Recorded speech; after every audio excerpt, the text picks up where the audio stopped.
Alright, welcome to the Inner Circle. This is the show where I talk about fucking shit. Alright, welcome to the Inner Circle. Welcome to the Inner Circle. Oh man. This is the show where we talk about movies. Talking about movies. Today we watched a movie. Fuck it. You're gonna have to use asterisks.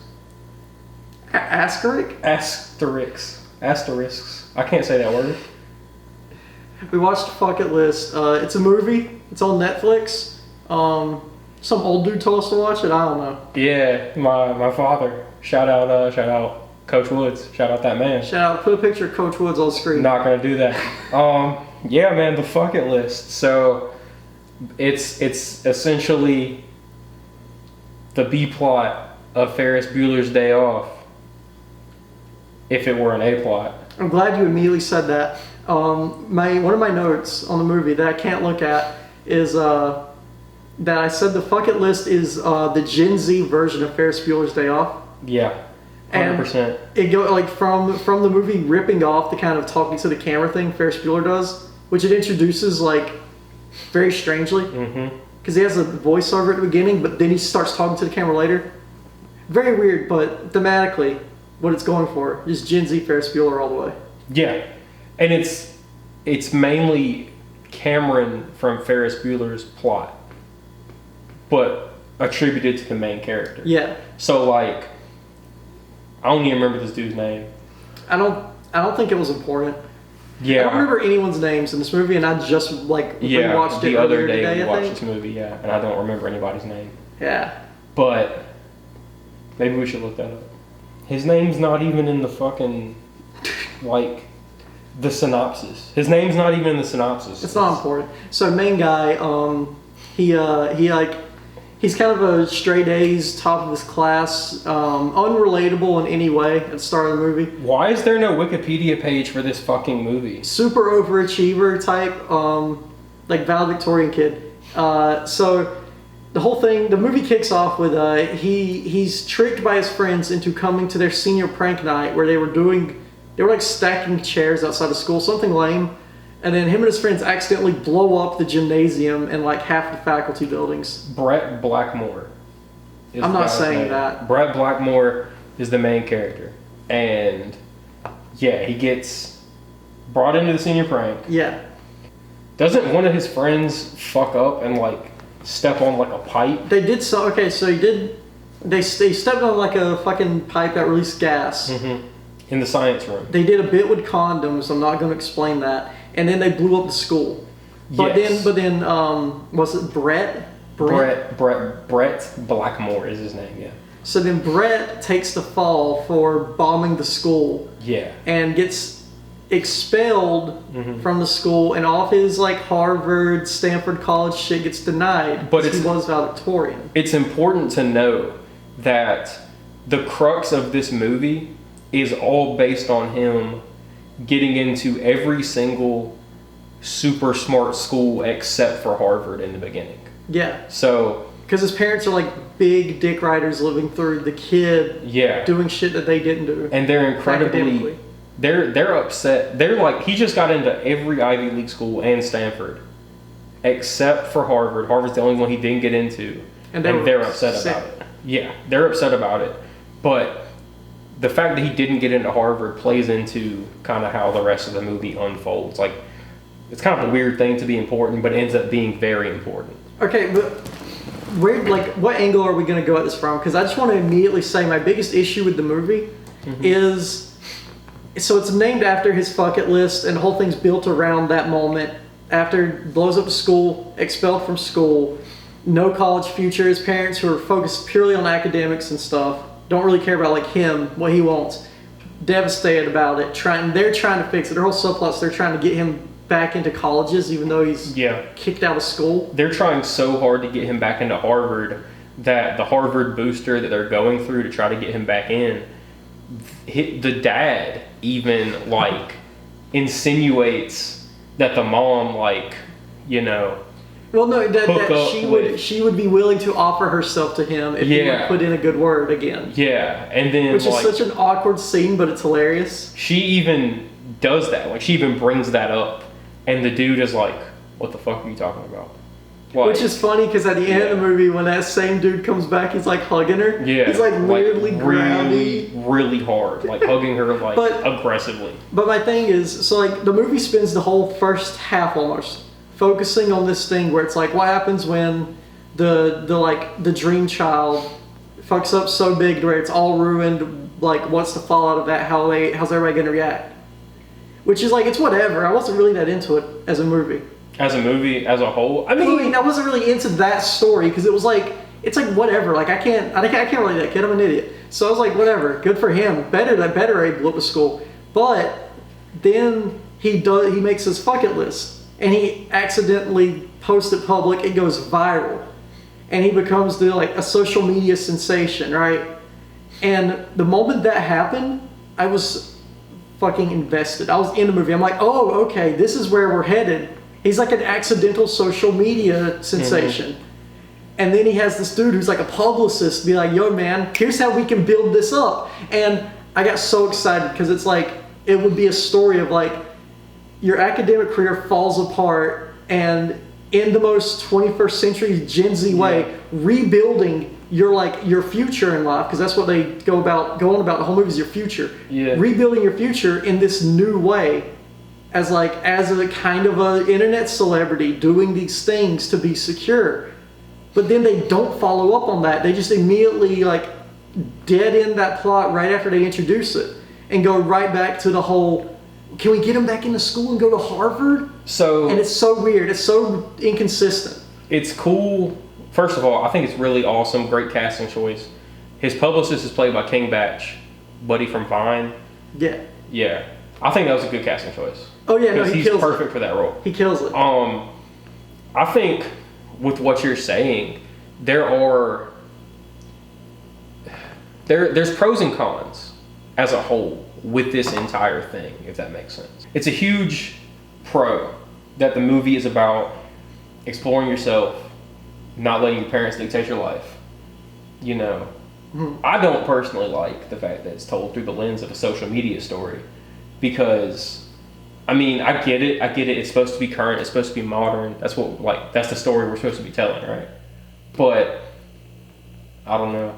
You know how I feel about cheap on-screen text messages and shit like that. Graphically, the on-screen text pop-ups are, bad. They're so early, early 2010s. Yeah. Except the one scene halfway through the movie, After I think it's after the big bonfire they have, where he's starting to lean into the social media thing a little bit. They have the big bonfire. He goes back home and he's just drifting in the pool, just drifting around. That's another Ferris Bueller callback right there too.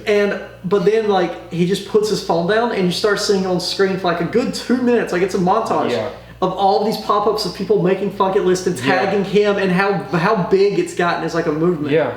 And I love that scene. That's my favorite scene in the movie. That's the peak. It's a great message of if you put something out into the world and people fuck with it, it's going to have meaning beyond whatever you intended. I think that's a great message. Which was which is why it's my favorite part of the movie, because it's how he was trying to grapple with that. But then it's like the fucking rest of the movie. The script kept coming back in, going, yeah, but we have to do more with the school thing. We have to figure out the Harvard thing. Well, yeah, but I think, and they should have dropped it and just focused on the social media thing from that point on.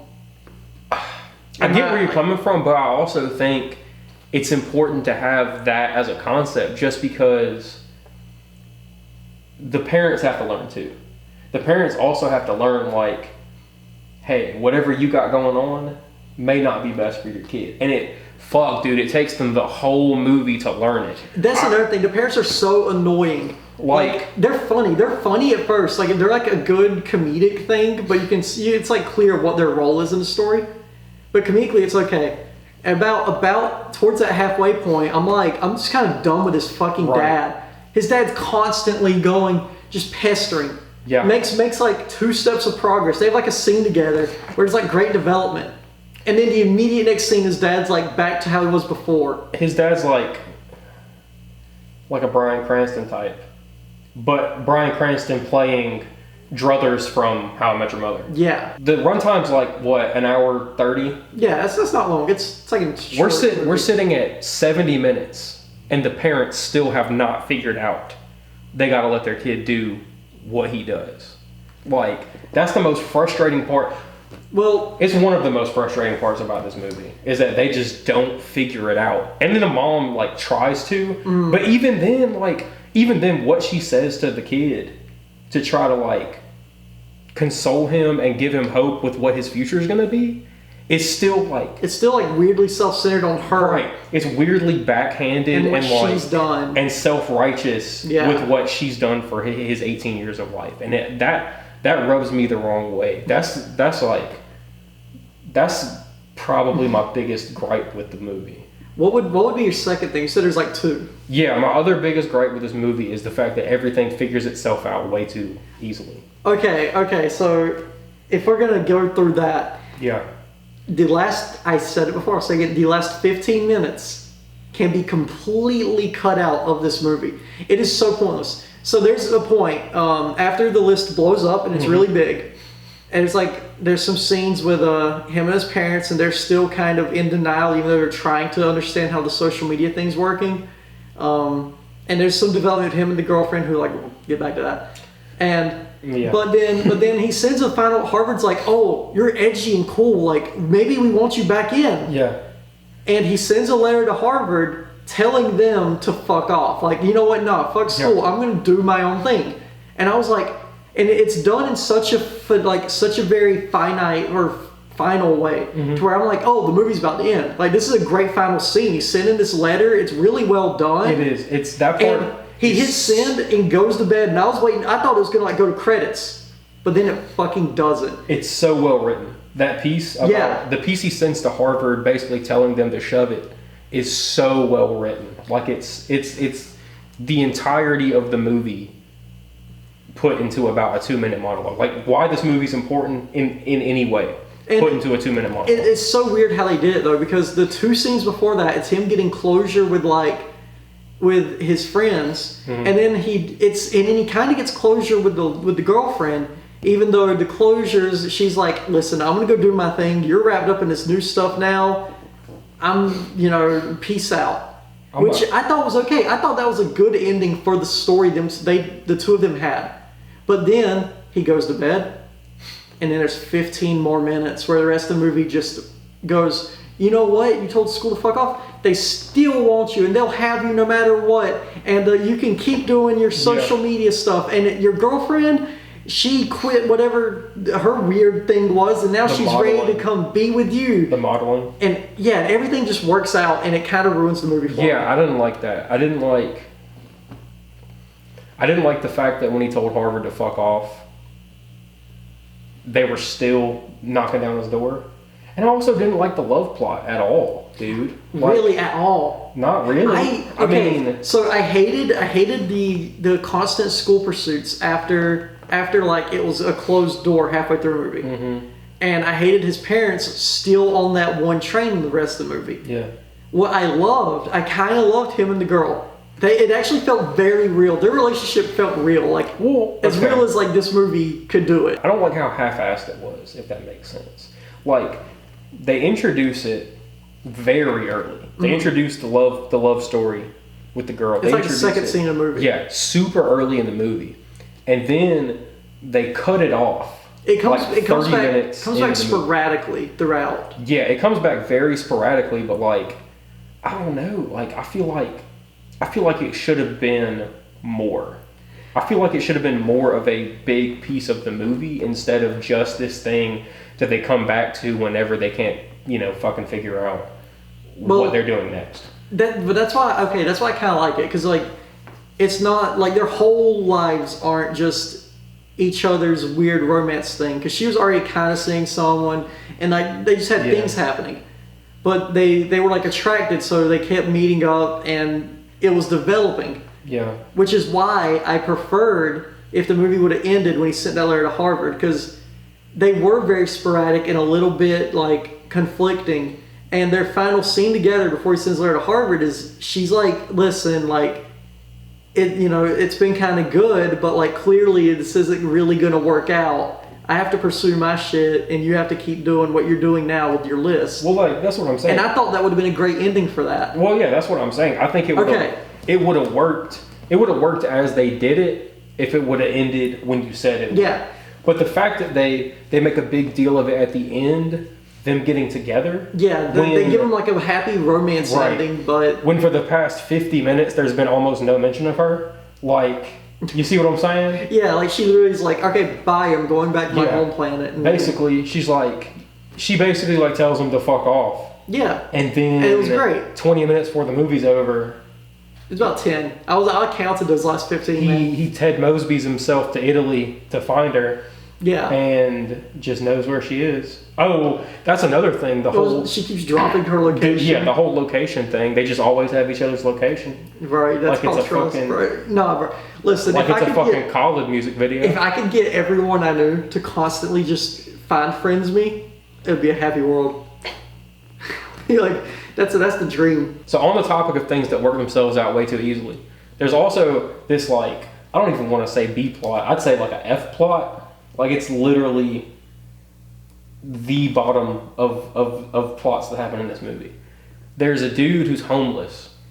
Oh, that was such a weird thing. The fucking ending. He's homeless, and it's revealed that just like this dude, he was the valedictorian of that high school, and he is like homeless, and he fucking pisses on the dude's car, and he's got all these problems. Because he's constantly writing an algorithm. Yeah, and he's constantly on some math shit. On some shit like talking about how capitalism and society has failed him. Yeah. And then at the end of the movie, out of nowhere, his algorithm predicts the lottery in the radio wins the lottery. Report. Like, it's a part of like how the ending just wraps itself up. It gives every single thing in the movie some kind of happy ending for no reason. Way too easily. I don't know, it's so weird. I feel like those last 15 minutes were like a rewrite. I feel like someone came in and was like, oh, well, this needs like a more finite ending. Yeah. I've written in my notes that the ending is cute. Doesn't necessarily mean that it's good, but it's cute. I mean, I guess. I mean, yeah, it's fan service. I don't know who the fans are. Well, that's what I'm talking about. It feels like someone came in who didn't write the original script and was like, we need a happy ending. Put a bow on everything and everyone. My biggest issues with this movie were with the final 15 minutes. Mm-hmm. Because throughout the rest of it, I was kind of like on board with the vibes of it. Yeah. I mean, the visual quality of the filmmaking was very like just down the middle, whatever. It's like this is competently made, but there was nothing special happening. Yeah. But like story wise, character wise, I mean, I was all right with it. I was kind of on board. You know, my final take on this movie. Well, go ahead. The fucking first scene is the most cliched thing on planet Earth. Whoa, what you mean? So the movie opens with yeah, that's me. I bet you're wondering how I got here. Oh yeah, that's terrible. They should have just not good. Not did that and used something else because that's so cliched. My final takeaways are. One, I think it was really funny when he fucking broke the clarinet over his knee. I thought that was funny. I don't know why. I like later on when he was like moping and he was trying to put it back together. Something about that was stupid. For a second, I think the funniest scene in the movie is when the homeless dude pisses on his car. That was so random. And that came out of nowhere. He's like, I hate the rich. I'm gonna piss on their cars. Sorry, it's you. Like, I thought that was pretty funny. Oh yeah, because he's like, bro, I just have followers. I don't have money. And then my final point is that after we did the Behaving Badly review, I sent it to my dad, and he sent me a list of probably, 10, 12 movies? Yeah. And he was like, if you want to review stuff like that, here's this list. And watching the fucking list, it's honestly not as much of a train wreck as I thought it was going to be. Or as much as some of those other movies on the list are, which those are coming soon. Yeah, that's probably why I kind of like it as much as I do, because I went in with like almost negative expectations, and then it came out like it's a competent film that kind of touches on some Gen Z life struggles pretty accurately. Yeah, overall, not too bad. Yeah. Scale of 1 to 10, I'd probably give it maybe like a 6, 5.5. I'd probably go with a 6. Yeah. It's like a little bit better than average. Overall, not too bad. Yeah. Yeah, Fuck It List. It's on Netflix. It's on It'll probably be on Netflix. Netflix for the rest of eternity. Yeah. Fuck it list. Yeah, fuck it. Fuck it, dude. I think it's a Sony movie. A really bad movie. I'm on IMDb. I mean, it's a solid. I think it's solid. It's not terrible. I mean, I've seen worse. The next one? I've seen worse. That next one we gotta do? You ever seen Buckaroo Banzai?